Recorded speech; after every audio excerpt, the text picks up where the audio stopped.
Assalamualaikum warahmatullahi wabarakatuh. Waalaikumsalam warahmatullahi wabarakatuh. Alhamdulillahillazi anzala al-Qur'an hudan lin-nasi wa bayyinatin minal huda wal furqan. Wassalatu wassalamu ala asyrafil anam wa ala alihi wa ashabihil kiram, amma ba'du. Saudara-saudara kaum muslimin rahimakumullah.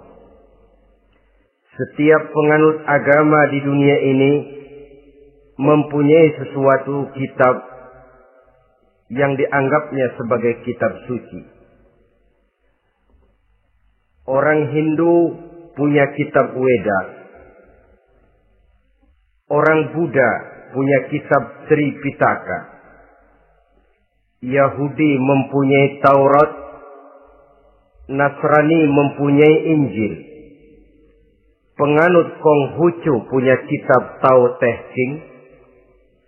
Orang Majusi punya kitab Zen Avesta. Orang kebatinan punya kitab Serat Centani, Hidayat Jati, Darmo Gandul, atau Gatoloco. Sementara kita umat Islam oleh Allah diberikan Al-Quranul Karim. Mengapa kita yakini Quran ini sebagai kitab suci? Pertama, ia bebas dari intervensi dan investasi manusiawi. Ia sepenuhnya, baik isi maupun redaksi, adalah produk dari Allah Subhanahu wa ta'ala. Kita yakini Quran kitab suci karena sampai hari ini belum ada seorang pun yang sanggup membuat seperti itu. Suatu kitab hanya dinamakan suci kalau dia bersih dari investasi dan intervensi manusia. Al-Quran ini sejak turunnya 14 abad yang lalu telah menantang. Wa in kuntum fi raibin mimma nazzalna ala abdina fa'tu bi suratin min misli.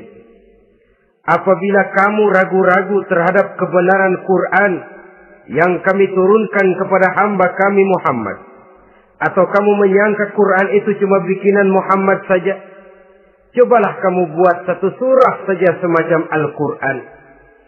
Apabila kamu tidak mampu melakukannya seorang diri, wada'u syuhada'akum, ajak seluruh teman-temanmu. Sejak tantangan ini turun 14 abad yang lalu, sampai hari ini, tidak seorang pun yang sanggup membuat satu surah saja semacam Al-Quranul Karim. Barangkali belum pernah ada yang coba-coba. Sudah. Di antaranya apa yang dilakukan oleh Musailamah Al-Kadzab. Dia mencoba membuat satu surah semacam Al-Quran yang kalimatnya sudah berbentuk bait-bait syair, tapi isinya jauh panggang daripada api. Yang kedua, kita yakini Quran sebagai kitab suci karena isi dan ajarannya sesuai dengan fitrah manusia. Suatu kitab dinamakan suci kalau ajarannya sejalan dengan fitrah manusia.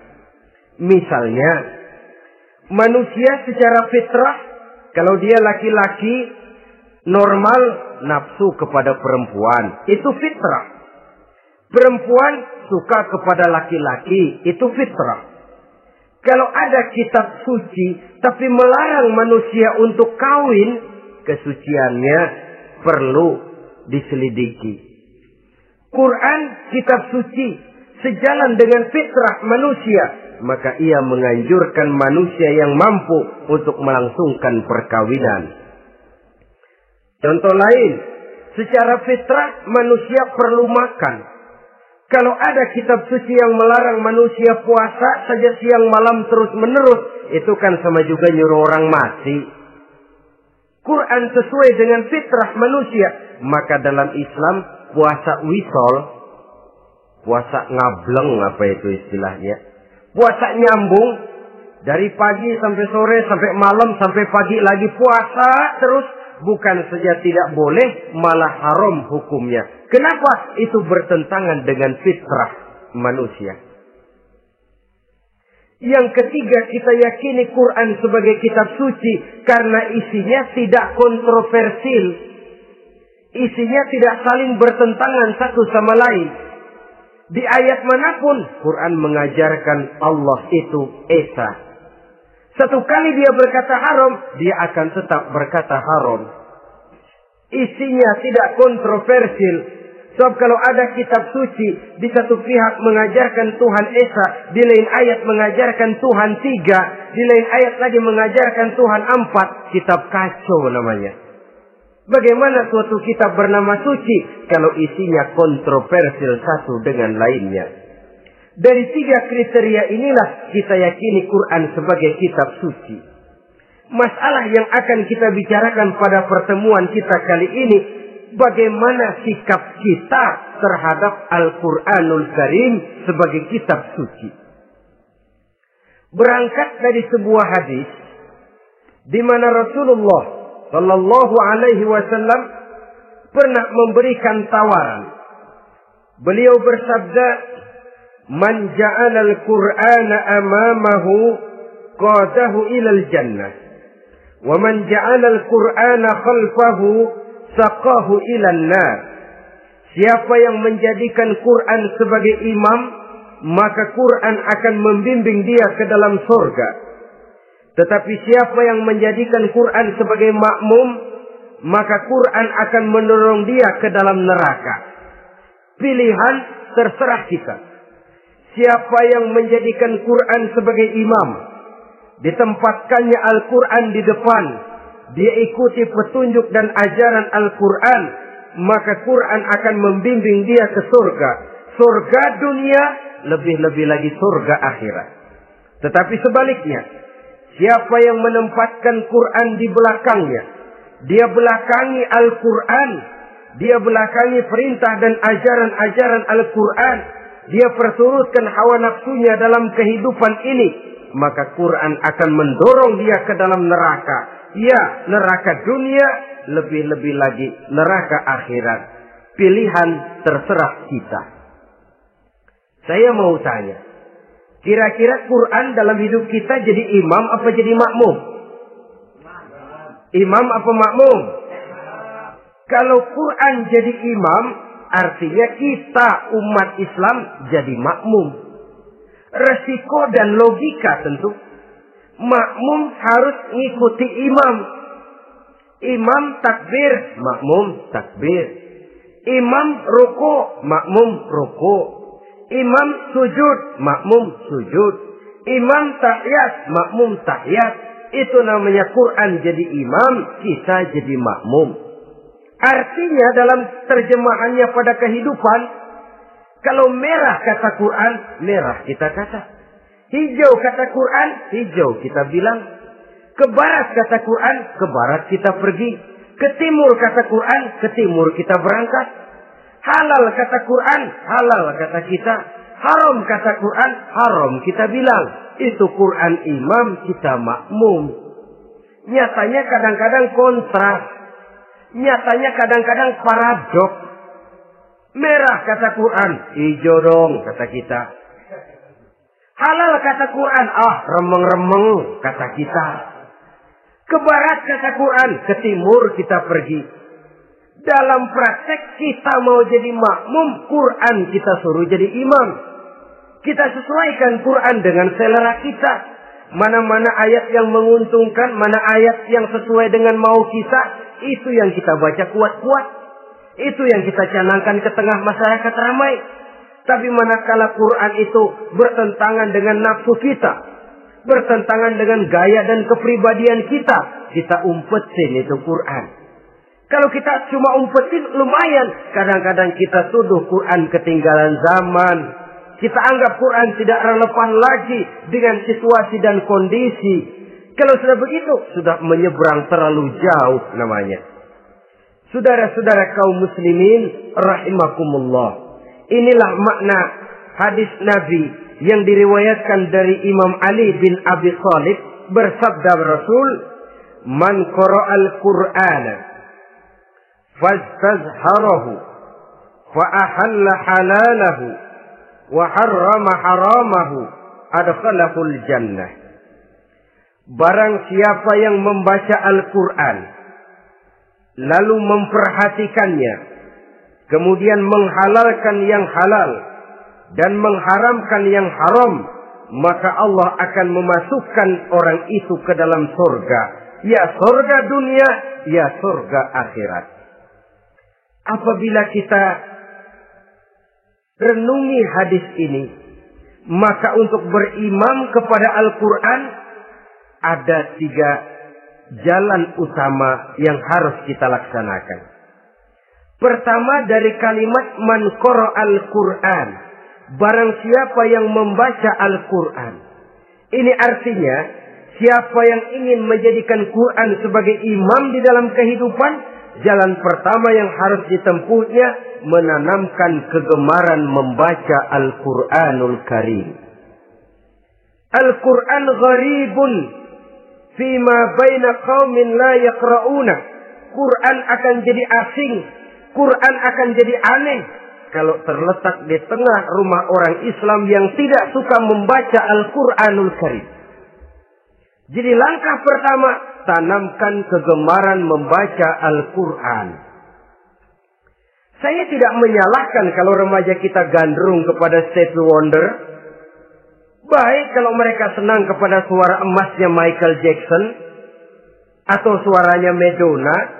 Tapi kalau sampai harus mengalahkan kecintaan mereka kepada membaca Al-Quran, ini ironi. Sebagai orang tua, kalau anak-anak kita buta huruf Latin, katanya menghambat pembangunan. Bahkan pemerintah saja menggalakkan bebas 3B itu. Buta aksara diantaranya, supaya rakyat bisa membaca huruf Latin. Kalau anak-anak kita buta huruf Latin, katanya menghambat pembangunan. Bagaimana kalau anak-anak kita buta huruf Quran? Jelas saja menghambat proses kesadaran dan kebangkitan dari dunia Islam itu sendiri. Satu contoh ringan. Dulu sebelum pembangunan merata, listrik belum lagi masuk desa, kampung gelap, rumah pakai lampu minyak. Kalau kita masuk kampung, terasa banyak orang Islam. Kenapa? Di rumah sebelah sana kita dengar anak muda sedang latihan baca rawi. Sebelah sini ibu-ibu sedang selawatan. Di rumah sana remaja sedang baca Quran. Pembangunan maju, listrik masuk desa. Alhamdulillah. Tapi apa yang kemudian terjadi? Proses pergeseran nilai. Setelah listrik masuk desa, radio main kenceng-kencengan. Televisi main gede-gedean. Baca Quran sudah barang aneh, langka. Tengoklah sekarang kalau kita masuk kampung, ada yang remaja sedang baca Quran. Rasanya kok aneh, nggak umum. Sesuatu yang baik malah menjadi nilai-nilai keanehan. Saudara-saudara kaum muslimin rahimakumullah, tanamkan kegemaran membaca. Dalam satu hadis Nabi pesan, nawiru buyutakum bitilawatil Quran. Sinari rumah tanggamu dengan bacaan Quran. Sebab listrik ini cuma bisa menerangi gelap, tapi tidak akan sanggup menerangi hati manusia. Quran produk Allah dibaca dalam segala keadaan, tepat dan pantas. Lihat saja, orang sedih baca Quran, terhibur. Orang gembira baca Quran, tidak lupa diri. Di rumah mewah ada yang baca Quran, bagus. Di gubuk reot di pinggir kali ada yang baca Quran, cocok. Orang kawin dibacakan Quran, bagus. Orang mati dibacakan Quran, tidak jelek. Dalam segala keadaan, in all season, bahasa kerennya, dia pantas dibaca. Saudara-saudara, bahkan orang sakit gigi pun kalau dengar baca Quran, tidak marah. Coba lihat. Dia senang benar lagu Michael Jackson, tapi giliran sakit gigi, coba setelin lagu Michael Jackson. Kalau nggak mencah-mencah, kamu gila apa nggak tahu saya lagi sakit gigi? Tapi coba bacakan Quran, dia pasti tidak marah. Begitu besar daya pengaruhnya. Bahkan Abu Jahal sama Abu Lahab pernah rapat. Kata Abu Jahal sama Abu Lahab, Mas Lahab, gini loh Mas. Kenapa? Ini saya pikir-pikir salah satu yang menyebabkan kenapa saudara kita banyak ikut ajaran Muhammad. Mereka kalau sudah dengar bacaan Quran terpesona. Jadi kita blokir saja. Caranya gimana? Kasih pengumuman kepada Quraisy, jangan sekali-kali mau dengerin Muhammad baca Quran. Kamu juga jangan. Dan kamu, saya pun begitu. Mari kita janji, tidak mau dengar bacaan Quran. Salaman. Pulang ke rumah masing-masing. Dapat 1 hari tahan, 2 hari bertahan, 3 hari, seminggu ke atas. Abu Jahal mulai ada semacam rindu. Kangen pengen dengar ayat Quran. Karena secara pribadi dia mengakui keindahan gaya bahasanya jauh lebih tinggi dari kemampuan penyair Quraisy. Isi ajarannya sangat dalam dan menyentuh segi-segi kehidupan manusia. Gak tahan Abu Jahal kayak dikilikin hatinya. Keluar rumah mindik-mindik, umpet-ngumpet. Ngempet di rumah Nabi. Pengen dengar Nabi baca Quran. Rupanya Abu Lahab sama. Pikir Abu Jahal, Abu Lahab gak bakalan keluar. Abu Lahab berpikir, Jahal pasti di rumah. Dua-duanya bareng berangkat ke rumah Nabi. Cuma yang satu dari sebelah barat, yang satu dari sebelah timur. Ngempet, ketemu di sudut, sama-sama kaget. Jahal, loh kamu Lahab? Iya, kamu ngapain? Lah kamu ngapain? Akhirnya sama-sama malu. Sama-sama tidak bisa menahan diri. Akhirnya sama-sama ngakuin. Bagaimanapun kita harus akui bahwa Al-Quran ini mengandung daya pesona yang sangat luar biasa. Itu dari segi bacaan. Belum lagi dari segi ajaran. Belum lagi dari segi isi. Tanamkan kegemaran membaca Al-Quran. Sampai-sampai Nabi katakan, Innal ladzi laisa fi jawfihi syai'un minal Quran kal baitil kharib.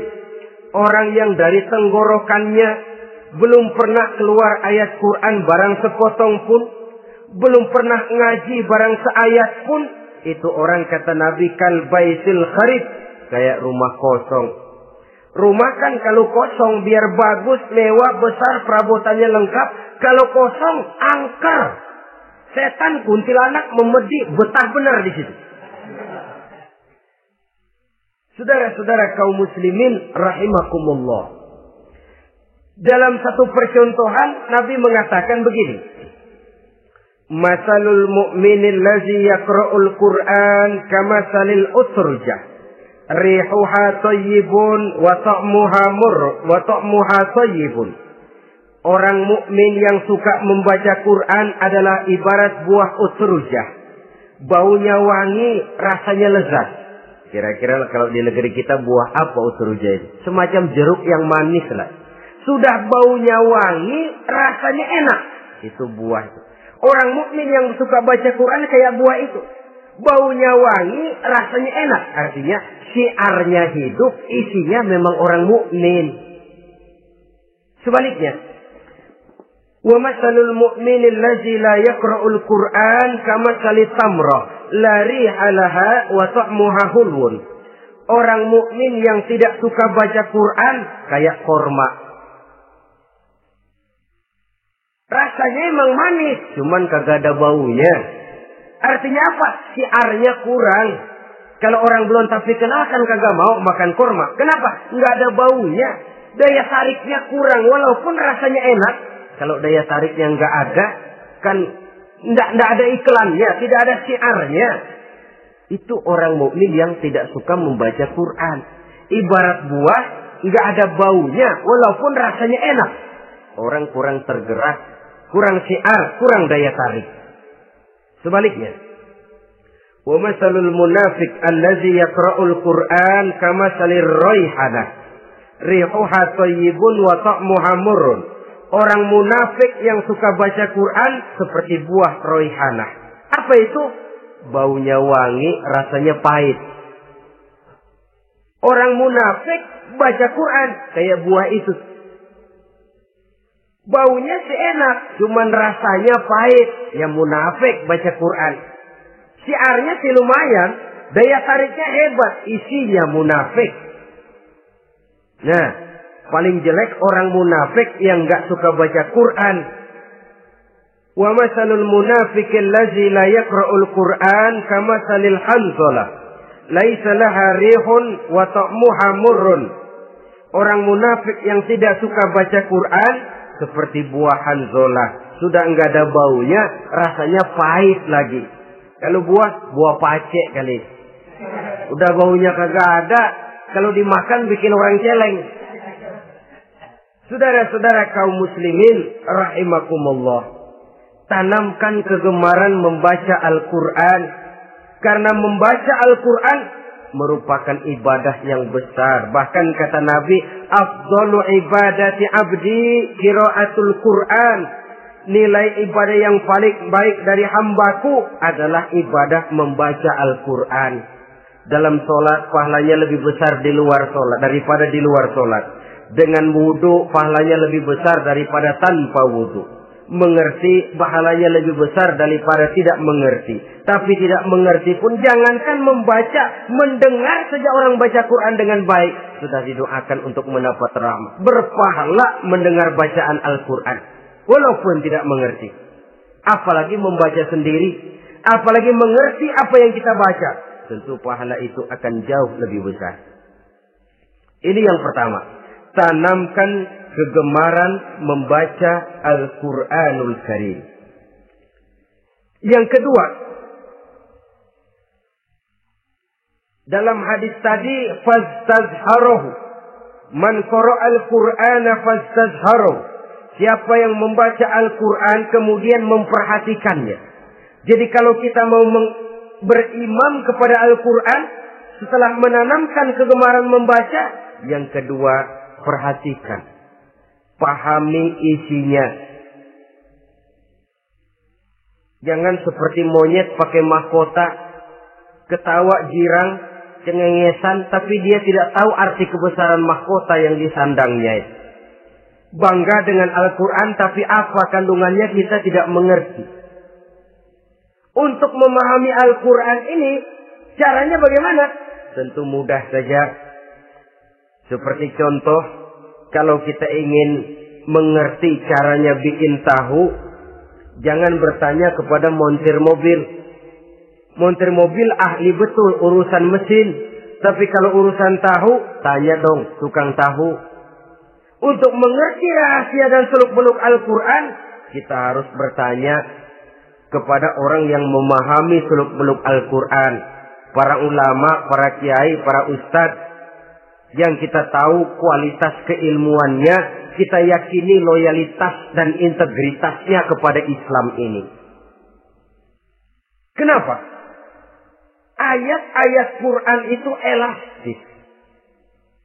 Dia dibawa kemana saja mau. Ditafsirkan menurut kemauan orang bisa.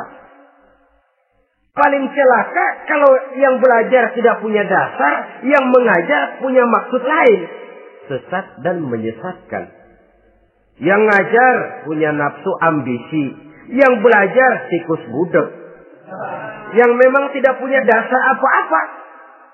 Sekali belajar langsung tafsir. Cara wudhu yang baik saja belum ngerti, cara rukuk dan sujud yang baik saja belum bisa, yang membatalkan sholat apa ndak bisa, ndak ngerti. Sekali langsung. Enggak, supaya kita langsung saja belajar langsung Al-Quranul Karim. Tidak jelek. Cuma akan lebih baik kalau sebelumnya ada unsur penunjang dari nilai-nilai keilmuan dalam Islam ini.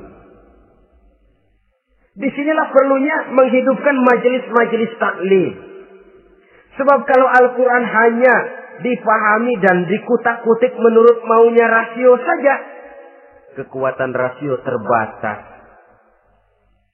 Saya akan khawatir nantinya akan timbul pendapat-pendapat di mana Al-Quran disesuaikan dengan otak. Bukan otak ngikuti Quran, tapi Quran disuruh ngikuti otak. Contoh yang dekat saja. Kalau saudara ngukur kayu pakai meteran, itu kira-kira meteran ikut kayu, apa kayu ikut meteran? Ayo, kira-kira kayu ikut meteran, apa meteran ikut kayu? Meteran ikut kayu. Bagus. Kalau meteran ikut kayu, artinya nggak ada meteran benar di dunia ini. Kayunya kependekan, meterannya dipotong. Kan begitu loh. Meteran ikut kayu namanya. Bukan meteran ikut kayu, tapi kayu yang harus ikut meteran. Otak harus ikut wahyu. Jangan wahyu disuruh ikut otak. Manusia ikut Quran, jangan Quran disuruh ikut manusia. Dan kaum orientalis, ya, orang barat di luar Islam yang mendalami, mempelajari Islam dengan tujuan mencari kelemahan Islam untuk menghantam umat Islam. Itu sengaja mencari ayat-ayat yang mereka kumpulkan untuk menghantam umat Islam. Supaya mereka meragukan Qur'annya untuk kemudian pada suatu saat meninggalkan Qur'an sama sekali. Timbullah pendapat ada ayat Quran yang sudah tidak sesuai lagi katanya dengan situasi dan kondisi. Seolah-olah otak manusia sudah jauh lebih pintar daripada Al-Quranul Karim.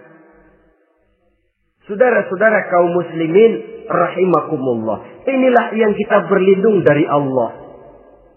Sebab secara demikian dengan kata lain kita secara tidak sadar sudah mengurangi kemahamutlakan dan kesempurnaan dari Allah Subhanahu wa ta'ala. Untuk memahami Al-Quran, maka kita harus bertanya kepada ahlinya, mengaji, menghidupkan majelis-majelis taklim. Jangan sampai Al-Quran menjadi awam di tengah masyarakat Islam sendiri. Ini jalan yang kedua, memahami isinya. Sehingga dengan demikian, manakala Al-Quran dibacakan orang, pemikiran kita tidak lagi terpusat kepada kemerduan suara orang yang membaca, tapi tertuju kepada isi yang dikandungnya.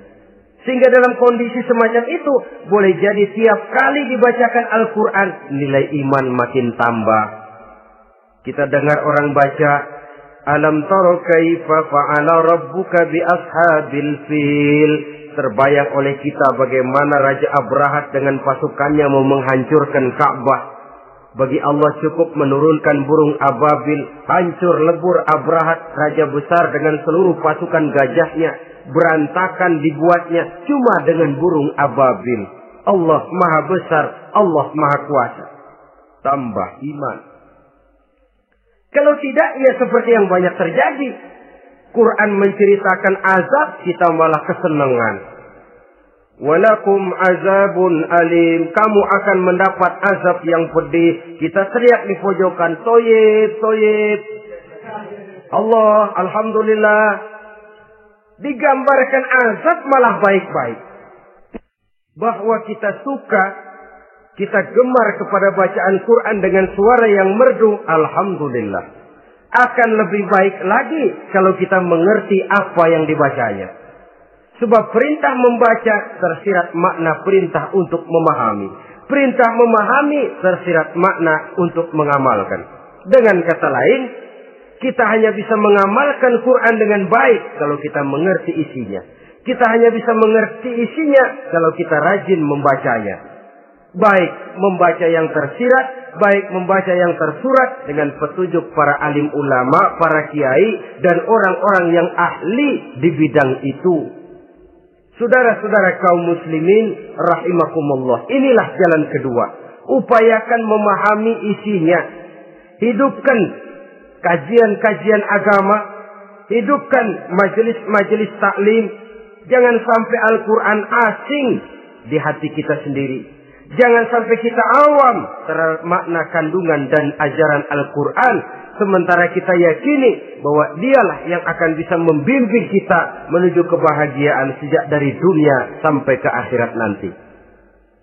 Jalan ketiga untuk berimam kepada Al-Quran, setelah menanamkan kegemaran membaca, lalu berupaya memahami isinya, yang ketiga adalah mengamalkannya dalam kehidupan sesuai dengan kemampuan yang kita miliki. Quran tidak akan membawa berkah Kalau ajaran yang terkandung di dalamnya kita baca, tapi kemudian kita injak-injak dalam praktek kehidupan. Quran mengatakan riba haram, tapi praktek kita dalam hidup malah senang betul kepada riba. Quran mengajarkan jagalah kesatuan persatuan dan ukhuwah Islamiyah. Praktek yang kita lakukan malah centang perenang, malah saling bertolak belakang, malah kadang menjegal kawan seiring, menggunting dalam lipatan, ramai kita dengan kita. Lalu kelemahan pun menjadi kenyataan di mana-mana. Quran sekali lagi tidak akan membawa berkah kalau yang kita baca kita injak-injak. Tentang pengamalan Al-Quran ini, Allah Subhanahu wa ta'ala mengklasifikasi manusia dalam firman-Nya. Tsumma awrasnal kitaba allazina istafaina min ibadina. Kemudian kami wariskan Al-Quran ini kepada hamba-hamba kami yang kami pilih. Ya Allah, coba saja kita lihat ayat ini. Quran kitab pilihan, diberikan kepada umat pilihan, yaitu kita-kita ini. Lalu bagaimana umat pilihan ini setelah menerima Al-Quran? Terbagi dalam 3 kelompok besar. Pertama kata Allah, faminhum zalimun li nafsihi. Di antara mereka ada yang setelah menerima Al-Quran kemudian zalim kepada dirinya sendiri. Artinya hanya mulutnya saja yang menerima Al-Quran, tapi perbuatannya menginjak-injak Al-Quran. Orang semacam ini tidak zalim kepada Allah, tidak zalim kepada Rasulullah, tetapi orang semacam ini zalim kepada dirinya sendiri. Dia terima Quran dengan mulutnya, tapi dia injak-injak Quran dengan perbuatannya. Na'udzubillah summa na'udzubillah. Kelompok yang kedua, faminhum muqtasid. Di antara mereka ada yang setelah menerima Al-Quran lalu muqtasid. Muqtasid ini 50-50. Ngambil jalan tengah. Ajaran Quran dipakai, ajaran setan dikerjain. Artinya juga perintah Quran oke, larangan Quran ho-oh. Saudara-saudara, malaikat bingung bagaimana monternya nih anak ini. Perintah Quran dikerjain, larangan Quran juga dikerjain. Ini muqtasid. Nah, yang ideal adalah golongan yang ketiga kata Allah, wa minhum sabiqun bil khairati biiznillah. Di antara mereka ada lagi yang setelah menerima Al-Quran lalu berlomba-lomba melaksanakannya, berlomba-lomba mengamalkan kebaikan, dan itu hanya bisa terjadi biiznillah, dengan izin dari Allah. Hidayah, saudara-saudara. Berapa banyak orang yang mengerti Quran tapi hidupnya jauh dari cahaya Quran. Berapa banyak orang yang ahli Quran tapi cahaya Quran tidak menerangi kehidupannya. Berapa banyak orang yang ahli hukum tapi bikin bingung masyarakat dengan fatwanya. Saudara-saudara kaum muslimin, kenapa bisa terjadi? Itu tidak ada hidayah, tidak biiznillah, tidak ada izin dari Allah. Maka bisa membaca Quran, alhamdulillah. Bisa memahaminya, kita bersyukur kehadirat Allah. Lebih penting dari itu, kita mohon hidayah agar bisa mengamalkannya sesuai dengan kemampuan kita. Saudara-saudara kaum muslimin rahimakumullah. Mana yang lebih banyak di zaman kita sekarang ini? Kita bisa analisa. Ada yang menerima Quran hanya dengan mulutnya saja. Kalau ditanya, Tuhanmu siapa? Allah. Kiblatmu mana? Ka'bah. Saudaramu siapa? Umat Islam.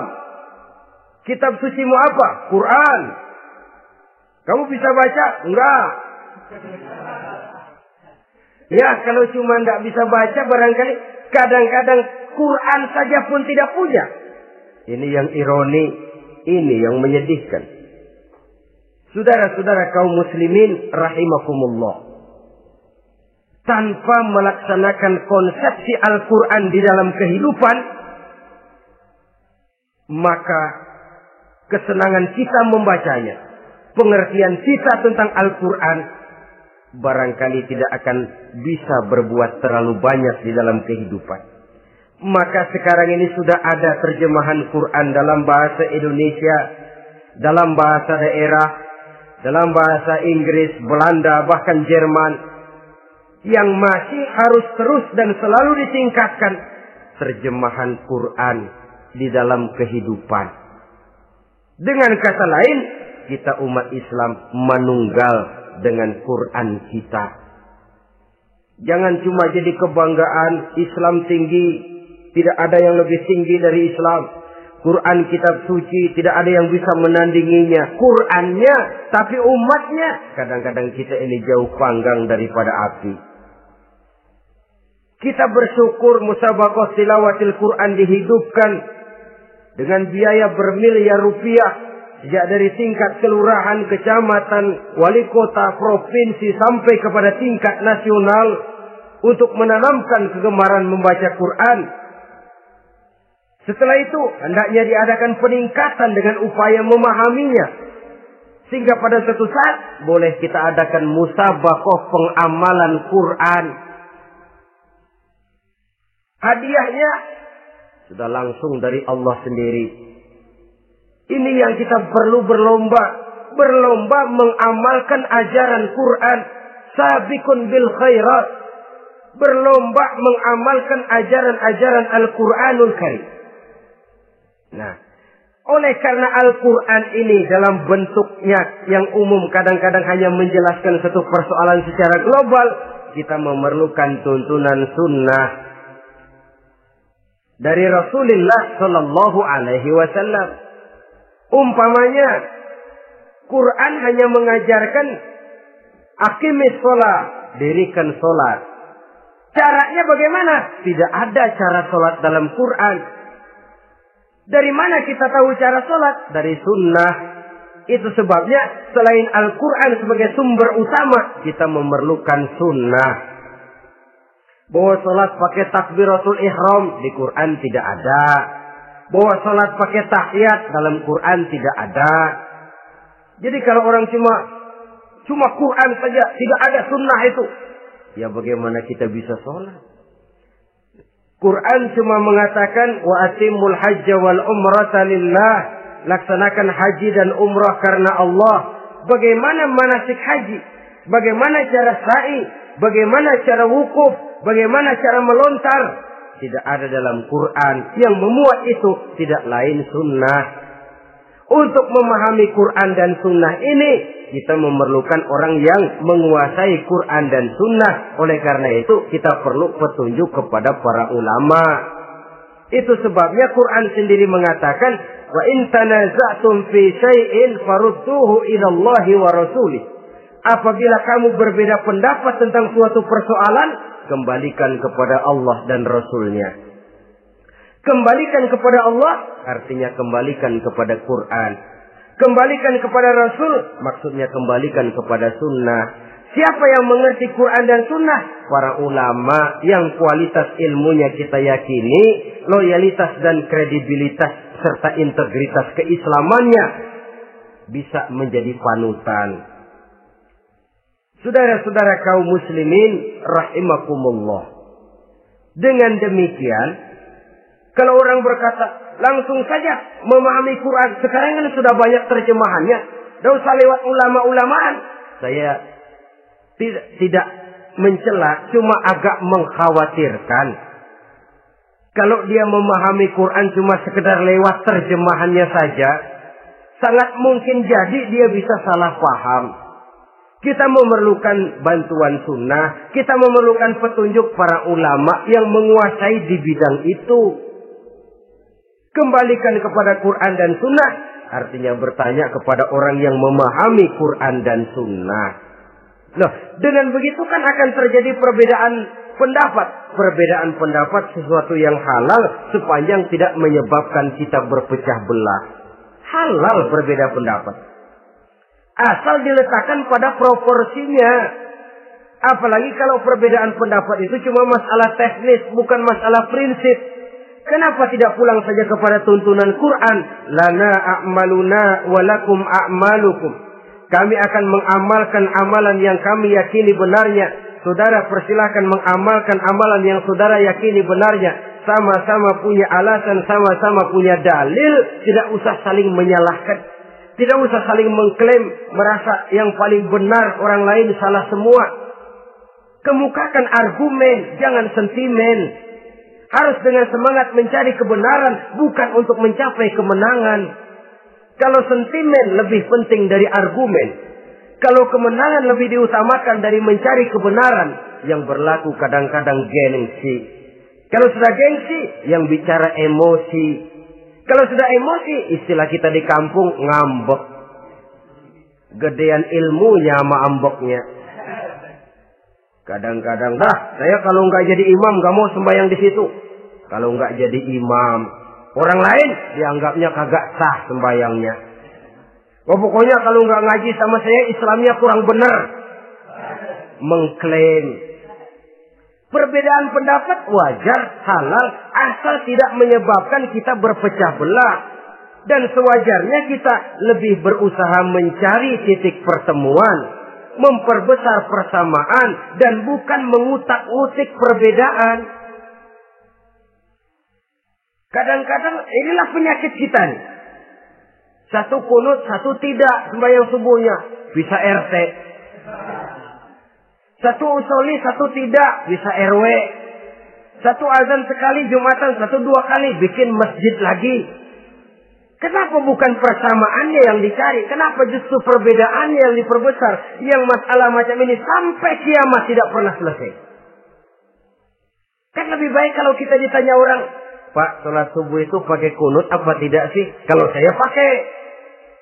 Kalau yang tidak pakai kunut bagaimana Pak? Betul, kata yang tidak pakai. Jadi yang pakai kunut betul, betul karena saya pakai kunut. Yang tidak juga betul, betul kata yang tidak pakai. Kalau yang kunut betul, yang tidak kunut betul, lalu yang salah yang mana Pak? Yang salah yang subuh nggak sembahyang. Lebih objektif, proyek garapannya ada, umat tidak berpecah belah. Ini yang konyol, kadang-kadang khutbah Jumat pakai membongkar khilafiyah, menghantam tahlil, menghantam kunut. Selesai sembahyang Jumat, apa yang terjadi? Umat resah, masyarakat gelisah, polemik timbul, masalah tidak terselesaikan. Orang jadi khotib itu raja dalam mimbar Jumat. Siapa yang mau bantah dia? Kalau memang mau buka itu persoalan khilafiyah, buka dalam forum khusus. Adakan pengajian, jelaskan masalahnya secara luas, mendasar. Jangan mengklaim dan memvonis. Berikan kebebasan kepada umat untuk menilai masalahnya selesai. Yang tidak puas bisa bertanya. Saudara-saudara, sudah lewat masanya kita meributkan soal itu. Sudah datang waktunya di mana kita lebih mementingkan dan membicarakan masalah-masalah yang lebih mendesak dihadapi oleh umat. Kemiskinan misalnya, kebodohan misalnya, keterbelakangan umpamanya. Peluang untuk mendapatkan pendidikan yang layak bagi anak-anak kita yang berotak cerdas tapi tidak punya kemampuan ekonomi umpamanya. Itu akan lebih objektif ketimbang kita membicarakan masalah-masalah yang sampai kiamat tidak akan pernah selesai. Yang hanya akan menyebabkan kita menjadi lemah, persatuan koyak, solidaritas sosial lalu menurun, saling curiga menjadi tumbuh karenanya, dan pada akhirnya kita tidak akan pernah bisa berbuat banyak. Untung kalau tidak menjadi tertawaan bagi orang yang berdiri di luar pagar. Saudara-saudara kaum muslimin rahimakumullah. Sekali lagi, Al-Quran tidak akan membawa berkah kalau yang kita baca, kita injak-injak. Oleh karenanya, untuk berimam kepada Quran ini, sekali lagi pertama, tanamkan kegemaran membaca. Yang kedua, upayakan memahami isinya melalui bimbingan orang yang ahli bidang itu. Yang ketiga, amalkan sesuai dengan kemampuan. Sebab itu ada prinsip, kalau isi suatu hadis nampaknya bertentangan dengan otak, kesohihan hadis itu boleh diperiksa. Tapi kalau ayat Quran nampaknya bertentangan dengan otak, otaknya yang harus diperiksa. Jangan Qur'annya lalu disesuaikan dengan otak. Sebab kalau kita sudah berani berteori, ada ayat Quran yang tidak sesuai dengan keadaan. Ayat yang mana? Yang ini. Tahun depan tambah lagi. Tahun depan tambah lagi. Makin lama makin habis Al-Quran itu. Yang perlu diperbarui cara kita memahami Quran. Bukan dengan mengemukakan teori ayat Quran kehilangan relevansi.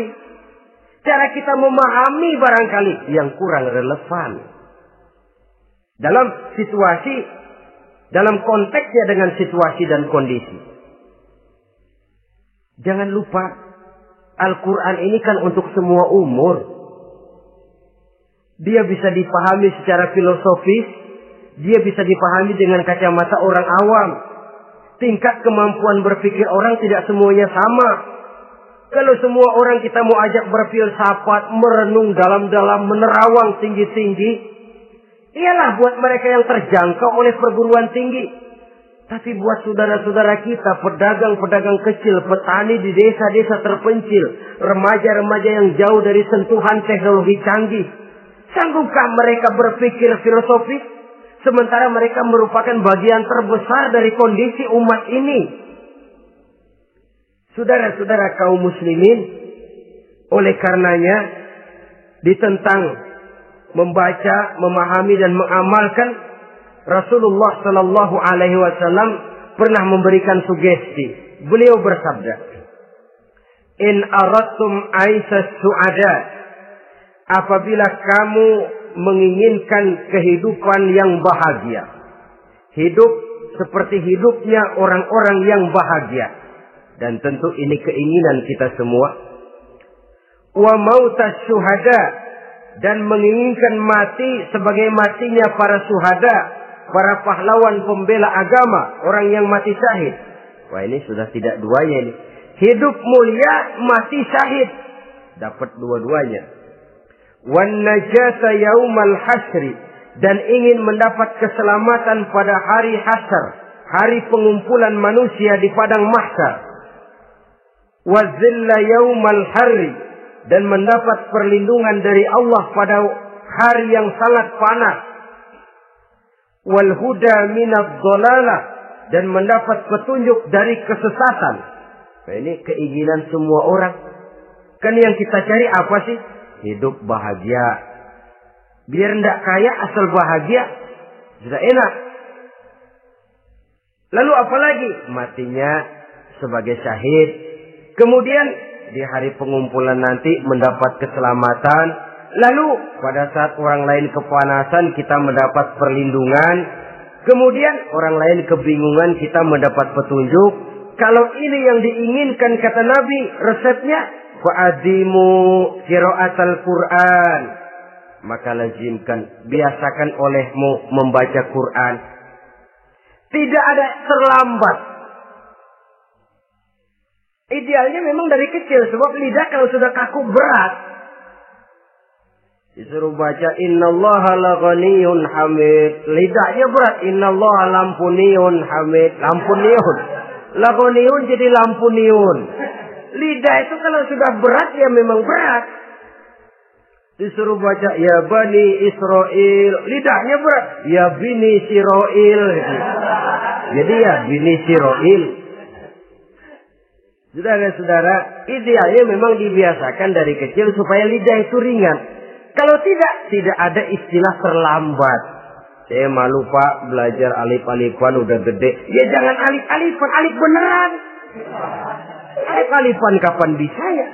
Alif beneran yang dipelajari.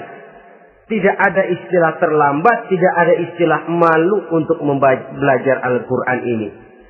Saudara-saudara kaum muslimin rahimakumullah. Ini sugesti untuk menanamkan kegemaran membaca. Lalu sugesti untuk memahaminya. Tentu banyak ayat, banyak hadis. Mengapa tidak diantara kamu sekelompok orang yang berangkat untuk memperdalam, memahami agama. Falaula nafaro min kulli firqatin minhum ta'ifatun liyatafaqahu fid din. Di tengah kelompok orang yang berangkat belajar teknologi canggih, di tengah grup orang yang mendalami ekonomi, di tengah kelompok orang yang membidangi hukum, di tengah kelompok orang yang sibuk meneliti ilmu-ilmu kedokteran, mengapa tidak ada kelompok orang yang secara takhasus liyatafaqahu fid din, mendalami agama ini, mendalami Quran ini? Harus ada. Lalu sugesti untuk mengamalkan Al-Quran kelihatan dari peringatan Allah yang kita bisa temukan pada surah Toha ayat 124 sampai dengan 127. Wa man a'rada an zikri, barang siapa yang berpaling dari peringatanku, kata Allah, barang siapa yang berpaling dari Al-Quran ini, dia terima Al-Quran, dia imani Quran, tapi dia berpaling dari ajarannya, dia injak-injak apa yang seharusnya dia amalkan, dia perturutkan hawa nafsunya, maka kata Allah, fa inna lahu ma'isyatan dhanka, dia akan diberikan satu penghidupan yang sempit. Inna lillahi wa inna ilaihi raji'un. Diberikan hidup yang sempit. Kalau hidup sudah terasa sempit, bagaimanapun luasnya rumah, sempit. Kalau hidup sudah terasa sempit, bagaimanapun banyaknya harta, sumpek. Kalau sudah hidup ini terasa sempit, bagaimanapun luasnya pergaulan, tidak ada tempat kita bertanya, melarikan persoalan, membagi rasa. Siapa yang berpaling dari Quran, dia akan diberikan penghidupan yang sempit.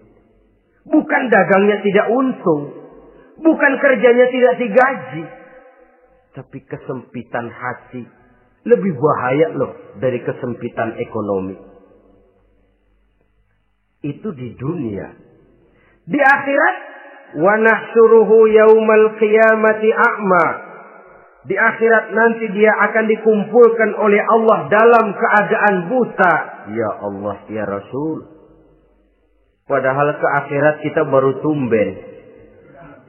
Sekali ke akhirat buta. Masya Allah.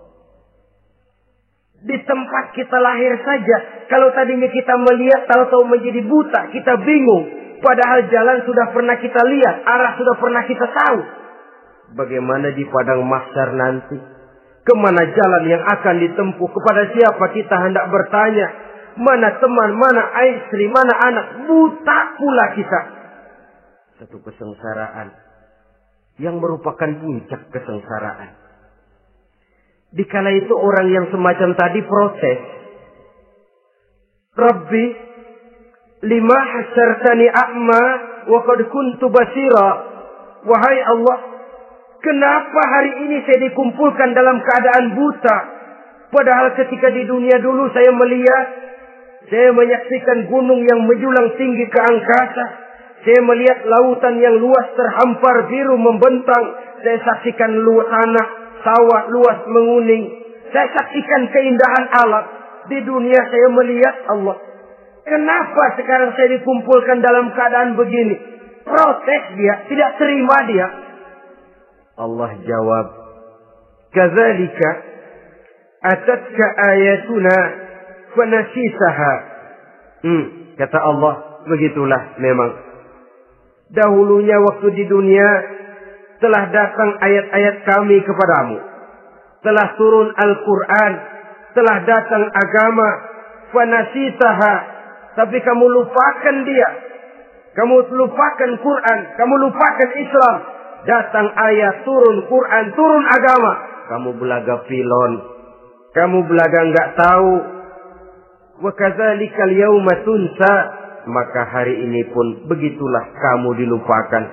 Sebagaimana dulu waktu di dunia, kamu telah melupakan ayat-ayatku, melupakan kitabku, melupakan ajaran-ajaranku. Hari ini kamu pun dilupakan. Seolah-olah Tuhan cuma nggak bilang, mereka protes, Tuhan, kenapa saya buta padahal di dunia saya ngelihat. Kata Tuhan, kalau bahasa kita, lu rasain. Lu sih, kenapa dulu di dunia? Pura-pura nggak lihat. Kenapa waktu di dunia? Pura-pura nggak tahu. Kenapa waktu di dunia? Kamu lupakan Quran. Maka hari ini pun engkau kami lupakan. Wa kadzalika al-yawma tunsa.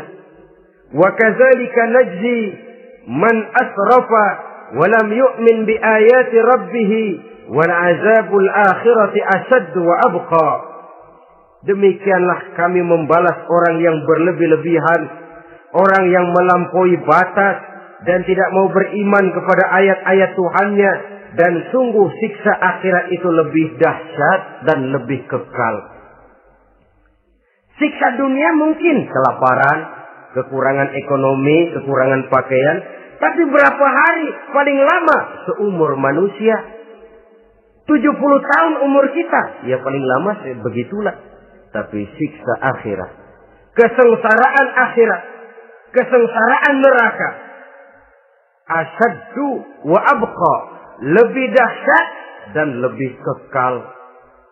Di zaman sekarang orang bukan cuma berbuat potong kompas, berpikir pun potong kompas, berpikir pun ngambil jalan pintas. Dia lebih memilih kesenangan yang sedikit dengan mengorbankan kesenangan yang abadi.